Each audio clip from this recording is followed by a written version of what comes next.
इसीलिए कहा जाता है कभी भी किसी अभिनेता को सक्रिय राजनीति में नहीं आना चाहिए। सक्रिय राजनीति में तभी आना चाहिए जब आप अपना अभिनय करना छोड़ दें, अन्यथा दोस्तों आपको बहुत ज्यादा नुकसान होगा, और जैसा कि नुकसान हो रहा है। विजय थलापति, अभी रिसेंटली उनकी मूवी आई थी लियो, बहुत ही बेहतरीन फिल्म थी। उन्होंने सीए को लेकर जिस प्रकार से प्रोटेस्ट किया है, जिस प्रकार से हमारे देश के यशस्वी प्रधानमंत्री मोदी जी के कार्यों की आलोचना किया है, उनकी निंदा किया। उन्होंने कहा कि किसी भी सूरत में सीएए अनएक्सेप्टेबल है और इस पे जो है कि विचार करना चाहिए। और हमारे तमिलनाडु के जो मुख्यमंत्री हैं एमके स्टालिन, इनकी जिम्मेदारी बनती है कि सीएए इम्प्लीमेंट ना किया जाए।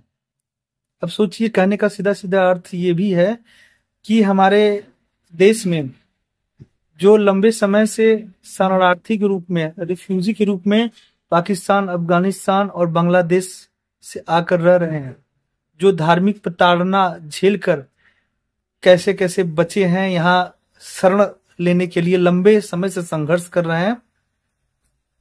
खाली हम बात करते हैं वसुधैव कुटुंबकम की, पूरी दुनिया परिवार है, ये है वो है, पर जब आज सही करने की बात आई तो देखिए किस प्रकार से हमारे ही देश के लोग अपनी अपनी राजनीति करने का प्रयास कर रहे हैं, और इतनी गंदी राजनीति।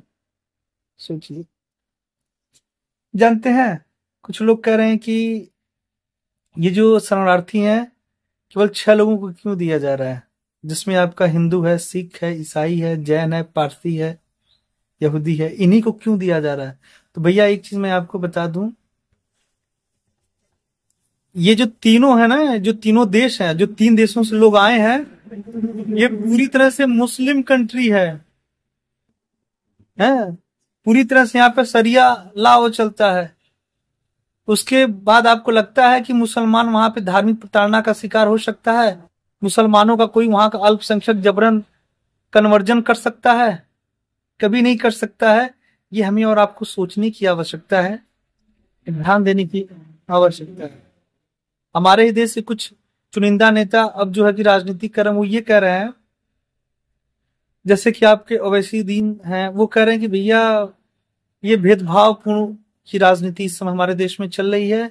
तो ही आपके हमारे आम आदमी पार्टी के कन्वेनर और दिल्ली के चीफ मिनिस्टर अरविंद केजरीवाल ने कहा है कि ये बताइए कि इतने संख्या में यदि रिफ्यूजी आएंगे तो उसके बाद हमारे देश के संसाधन कम होंगे, हम कहां से लाएंगे रोजगार?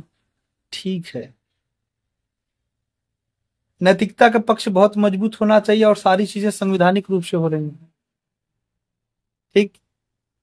तो इस प्रकार का ओझल राजनीति करना आप लोग बंद करें। जब हम और आप अखंड भारत के निर्माण की बात करते हैं,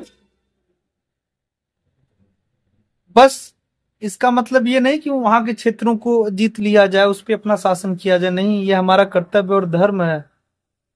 चाहे मुसलमान हो, चाहे कोई भी हो, यदि उसे किसी प्रकार की पीड़ा है, भारत जैसे देश से किसी प्रकार की सहयोग की वो अनुभूति रखता है, उसे आवश्यकता है, तो हमें करना चाहिए। मैं कहता हूं ना, मुसलमानों को भी नागरिकता दी जाएगी, उसके लिए जो अलग से गाइडलाइन है, आप स्थायी निवास रखिए हमारे यहाँ, पर उसका जो है पूरी प्रक्रिया फॉलो करिए, आपको भी मिलेगा। पर एक शर्त है कि आप घुसपैठिया ना हो। देखिए, शरणार्थी में और घुसपैठिया में बहुत अंतर है। एक रिफ्यूजी, एक इंट्रूडर। शरणार्थी जब आता है हमारे देश में ने, तो वो पूरा स्पष्टीकरण कारण साथ आता है कि भैया फला देश में हमारा धार्मिक उत्पीड़न हुआ या किसी दूसरे देश के द्वारा हमारे क्षेत्रों को जीत लिया गया, हमें वहां डर था, सरकारों से डर था, वहां के बहुसंख्यक समाज से डर था। उसके पास दस्तावेज होगा, इमिग्रेशन जो है स्टंप होता है, ठीक। और जो घुसपैठिया हो, घुसपैठिए में क्या होता है मित्र, उसके पास ये सब कुछ नहीं होगा। उसका यह भी तो उद्देश्य हो सकता है कि भारत जैसे देश का जो नेशनल सिक्योरिटी है उसको किसी प्रकार से अनस्टेबल किया जाए। तो इन सारी बातों को समझने का प्रयास करें। सीधा सीधा यही बात है कि किसी प्रकार का भेदभावपूर्ण जैसा सीए को लेकर अपने मन में ना बैठाया जाए। सीएए किसी की नागरिकता नहीं छीन रही है, बल्कि सीए के द्वारा लोगों को नागरिकता दी जा रही है। और कई सारे देश भारत जैसे देश की सराहना कर रहे हैं कि सदियों से कई सारे देश हैं जो शरणार्थी संकट झेल रहे हैं, पर किसी माई में के लाल में दम नहीं है सिवाय मोदी जी के, जो इतनी बड़ी पीड़ा अपने हृदय से लगा ले और ये कहे कि आप सब मेरे हो।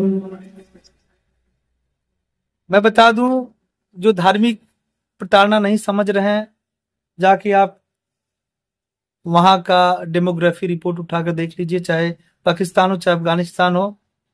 अरे हाँ, अफगानिस्तान चाहे बांग्लादेश। पहले वहां पे जो माइनॉरिटी के लोग थे, चाहे हिंदू हो, सिख हो, जैन हो, ईसाई है, पारसी है, पहले के ये क्या थे और अब क्या है, अब क्या है। और उसमें जो है यहूदी की बोल दिया था ना, वहां पे पारसी है। अब सोचिए पहले उनकी जनसंख्या क्या थी और अब क्या है, इस पे हमें सोचने की आवश्यकता है।